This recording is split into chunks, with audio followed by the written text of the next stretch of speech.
So, I've made it to Stockholm, famous for its stunning architecture, abundance of green spaces, and its plentiful clean water, earning it the nickname Venice of the North.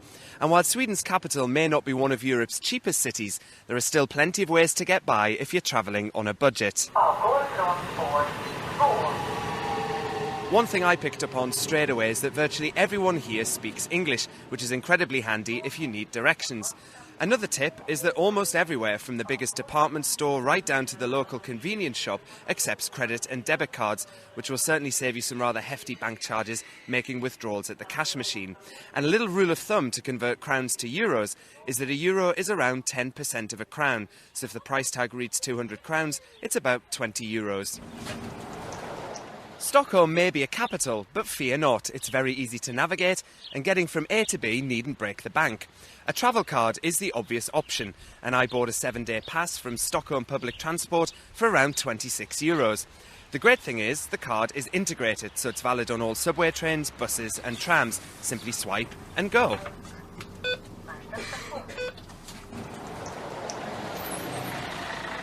If you want more from your travel ticket, then you could opt for the Stockholm card.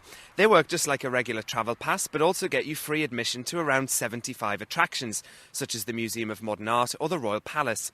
The card comes with a 100-page booklet with a full list of what you can do, and they're available to purchase online at tourist information offices or at any of the major hotels.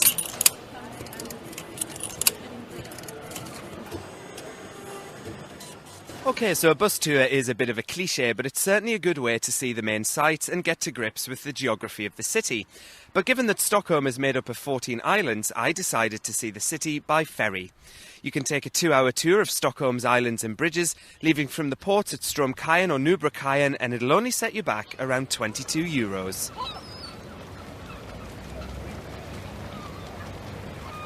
If you'd rather see the city under your own steam but still need a helping hand, then you could download a guide from Stockholm Audio Tours. There are several available, each costing a modest 9 euros. Just choose the one you want from the website, download to your media player, and off you go. Sadly, accommodation in Stockholm isn't cheap, so expect to pay between 25 and 50 euros a night, even for the most basic hostel. Hostels are everywhere in the city, particularly in the popular central regions of Södermalm and Gamla Stan. One of the most interesting is the Langholmen hostel on Södermalm. It's a converted prison. When you're on vacation, everybody needs to get online to send messages back to your parents, to reassure them you're not dead, and of course to make those all-important Facebook status updates. While internet cafes are few and far between here, there is another way to surf the net.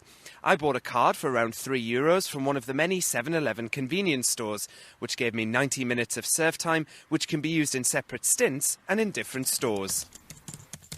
All that walking around in the crisp Nordic air is definitely going to give you an appetite, and the food in Sweden is, to put it simply, fantastic. You could try a delicious American-style burger at Sweden's very own fast food chain Max's.